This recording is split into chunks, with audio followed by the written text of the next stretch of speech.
and welcome Welcome to to Engage. I'm Morgan Uber, I'm Allie Trost. and this is a new video platform using a software called Get Vocal, which is great because it allows us to have a face-to-face conversation and interaction. But before we get started, I'm going to hand it off to Allie, and she's going to explain a little bit deeper of how this works. Yeah, so you guys will see the clocks counting down, and after the 15-minute show ends, you will be able to join the conversation with each other by clicking the Jump into a Group Vocal button. If you're watching live on Facebook or YouTube, follow the link to Get Vocal up in the post. And once you get here, you can click on the Jump into a Group Vocal button to join in on the conversation and kind of discuss thoughts on the topic of our broadcast today. That being said, our topic is, we're starting very broad. This is foundations for female sports broadcasters. And our idea from this really came from, we want this to be a foundation essentially for this entire video platform Engage throughout these next few weeks. So we're starting very broad.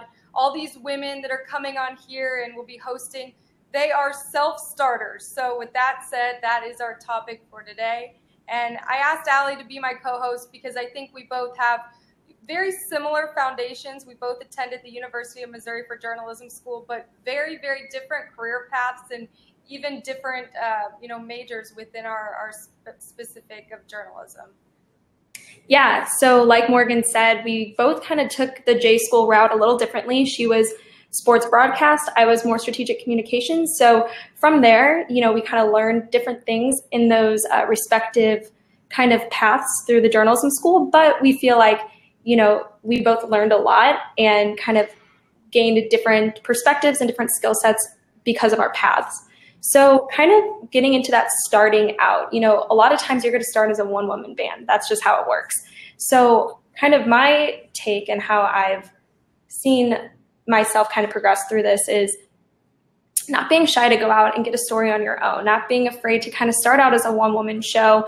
And sometimes you'll be going places all by yourself, and just being able to network, connect, build relationships is so important when you are kind of going to, a game or a practice or a field where you don't know anybody. I've done the one woman band thing now for almost 3 years since I've graduated. And the biggest thing that I've really taken from it is you gain this appreciation and understanding of different roles. So, being able to know what a producer does, what a director does, what a technical director does, getting into all that nitty gritty, but also knowing, what the runners are doing, what the photogs are doing, how to frame up a shot. And those are the people that make you look good. So, building those relationships with them. And once you really gain that understanding, I think it really just makes you that much more valuable too, as an asset to, future potential employers, and just more a well-rounded person in general. So, I think another big thing that we talk a lot about is adapting in this industry. We're in an ever-changing industry, and Allie, I know you can definitely speak to that. You've had a few different roles, and you're going to your 9-to-5 job, but also, covering soccer, football, and everything else in between. Yeah, so really being able to adapt, and that kind of goes along with like saying yes to opportunity and being able to take on roles and kind of learning, like Morgan was saying, the different parts, the ins and outs of this industry. It's not all just about being on camera. You got to know how to write. You got to know how to do social media. You have to be able to know all the other parts to kind of make it all come together as one. So being able to adapt, a big part of that is being receptive of the digital industry. Digital is totally taking over, and being able to use new technology and platforms to tell a story, but also to tell your story, using it to help promote your, as well as telling the stories, whether it be over a social media video or something that, a new platform that just came out, and being able to utilize that to your advantage and telling a story in a unique way that others might not be doing. But right now, both of us are really working in a digital platform environment. And one of the questions I get most from journalism students or young women starting out is, where should I start? Should I start in local news? Should I start with a digital platform? And to be honest, it doesn't matter where you start, as long as you're getting those reps and you're able to get in front of a camera and watch yourself and grow in new opportunities. It doesn't matter if that comes from a local news station in a sports department with an established sports department, or if you're really creating your own path in a digital world, which is kind of, what Allie and I are both doing in our current roles right now. Yeah. And kind of going off what Morgan just said there, if there's something that you want to do in terms of journalism or sports coverage and the place that you currently work or the site that you're currently contributing to doesn't offer it, suggest it or, pitch it yourself. So if you want to do more on camera or do more video and the site or the company or the platform that you work for doesn't have that, come up with a plan and go straight to, your editor-in-chief or your boss and be like, hey, I have this idea, and show them how you can introduce it and how not only you can introduce it, but take it and do well with it. I think, being a content creator and having that freedom is so exciting. So whatever way that you're doing that, whether it's for yourself on your iPhone just to get reps or in a local or, digital space, all of that is great. But, trying to land that first on-air gig or even the second on-air gig can be tough. Next thing we really want to talk about is networking.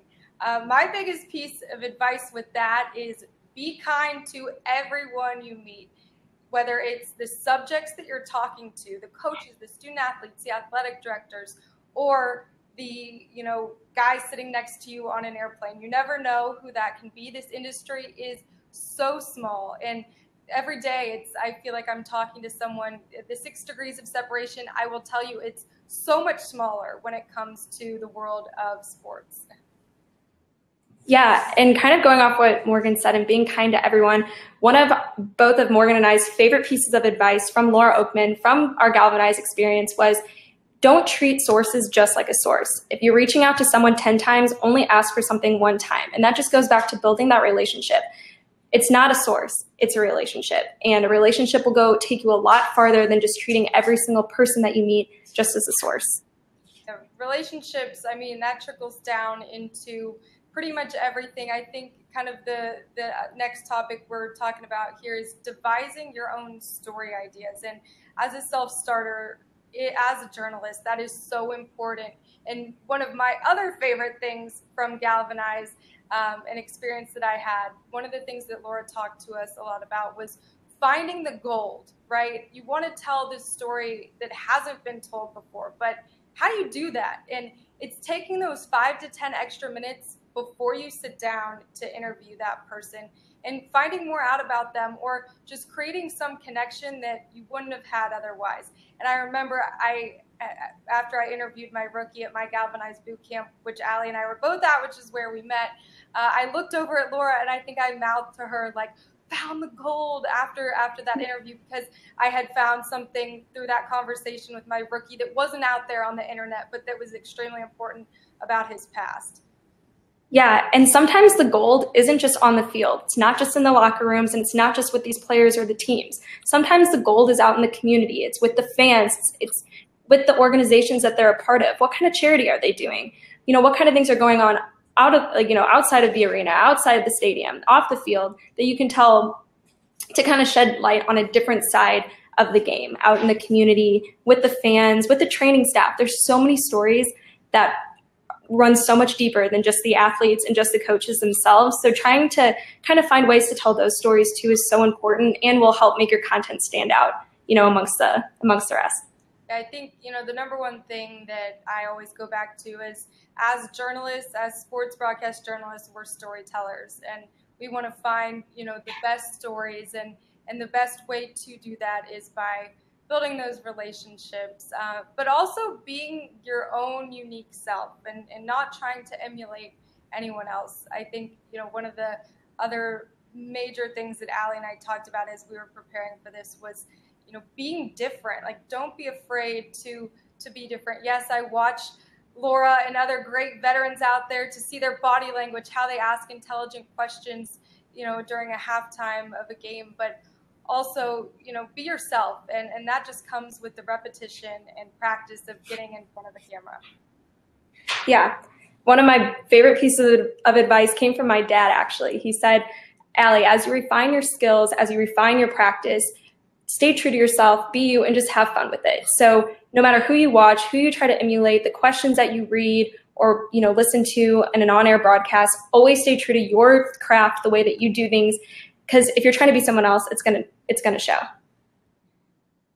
Well, looks like we both don't have too much time left. We would like for you guys to join in on the conversation. What have been the things that have helped you and your foundation for the veterans and for the rookies? What do you want to know? Yeah. What advice do you guys have? If you've been doing this for a while, if anything that we said resonated with you, we'd love to hear it, or share your experience.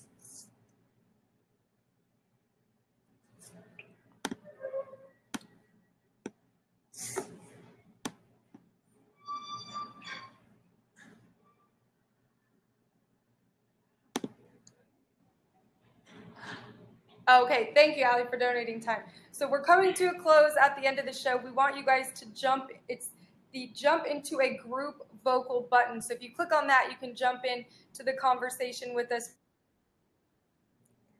And yeah, jump in with us. And